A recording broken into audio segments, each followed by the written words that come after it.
Биологч мэргэжилтэй алтан цацралт Монголдо жимс ногоогоо тарьж эрүүл хөрсөндөө ургасан байгалийн цэвэр бүтээгдэхүүн хэрэглэхийг уриалдаг. За 2005 онд мөнх ногоо амьдрал төрийн бас байгууллагыг үүсгэн байгуулж Монгол орны байгаль орчныг унган төрхөөр нь хадгалан хамгаалах, нөхөн сэргээхэд иргэн бүрийн үүрэг оролцоог нэмэгдүүлэх, мөн байгаль орчныг нөхөн сэргээх, ойжуулах чиглэлээр үйл ажиллагаа явуулсаар ирсэн.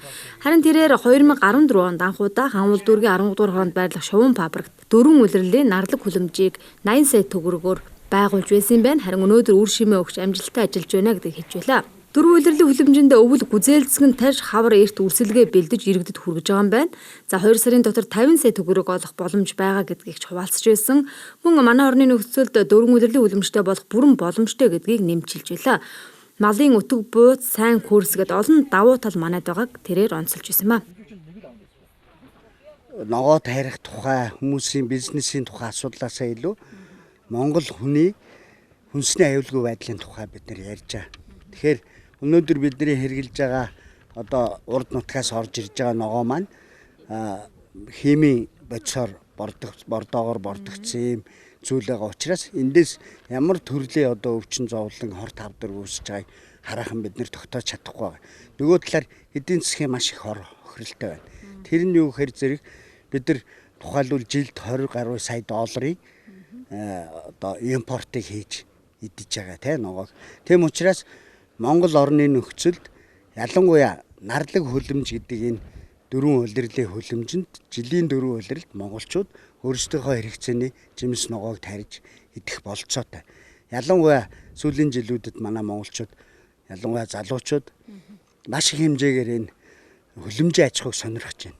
Тэрээр манайхан ногоо тарих маш их сонирхолтой болсон. Тийм ч учраас сонирхсан хүмүүст сургалт явуулдаг. Бас шувуу фабрикт байрлах нарлаг хүлэмжиндээ очиж бодит байдалтай танилцуулдаг гэж хэлж байна.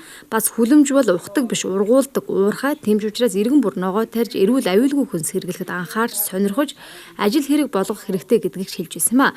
Хүлэмжний талаар сонирхож байгаа иргэдийн хувьд ч хүлэмжинд ногоо тарих энэ ажлыг амьдралдаа хэрэгжүүлэх хүсэлтэй байгаагаа хуваалцж байсан ба. Өөрсдөө хэрэгэлсэн ногооны хайлстай энэ гадуур ургацсан одоо хөл газрын ургамал, зэрлэг ургамал гэж ярьдаг. Энэ зүйлүүд тэгээд энэ үхрийнхаа одоо ялгадас малынхаа одоо бууц энэ зүйлүүдээр ашиглаад компост гэж зүйлийг бэлдвэл маш богино хугацаанд маш өндөр чанартай хөрс бий болгоод маш өндөр ургац авах юм бололцоотой. Тэгээд бид нар бол хүн болгон өөрийнхөө гэрээс гарч байгаа тэр одоо ногооны хайлс зүйлүүдээ тусад нь савлгаатай болох хэрэгтэй. Тэрийг энэ одоо хүлэмж ногооны аж ахуйнууд нь бөөгнүүл цуглуулж аваад тэргээр нь эргүүлээд хөрс бордоо бэлдээд ингэх юм бол энэ маш их ач холбогдолтой юм зүйл байна. Нөгөө талаар бид нар чигийн улаан хорхой үйлдвэрлэлийг явуулж байгаа. Энэ чигийн улаан хорхой маш богино хугацаанд үрждэг юм амт. Тэгээд бууцаараа чигийн улаан хорхойныг идүүлээд ийм биологийн үйлдвэр явуулаад эндээс гарсан биоалзмын бордоо ургамал ногоо ургацсанд бол 30-аас дээш хувийн одоо нэмэлт ийм ургац өгдөг ийм ач холбогдолтой. Ногоо гэдэг чинь өөрөө ногоон алт юм байна гэдгийг одоо айгуу сайн ойлгож авлаа. Хүн болгон л энэ дээр чи одоо яг өнөөдөр утга учрыг айгуу сайн ойлгож шít. Бид нар дандаа тэнгэр харж явж уул харж явдаг байсан бол газраа харах хэрэгтэй. Газар чинь зөндөл баялаг байна гэд. Тэгээ ухаж биш ургуулж амьдрий гэдэг энэ урайг нь айгуу сайн ойлгож авлаа. Дээрэс нь өшөөл олуулаа хамтарч олон хүмүүс хамтаараа байх юм бол хөгжих боломж зөндөө байгаа гэдгийг сайн ойлгож авлаа.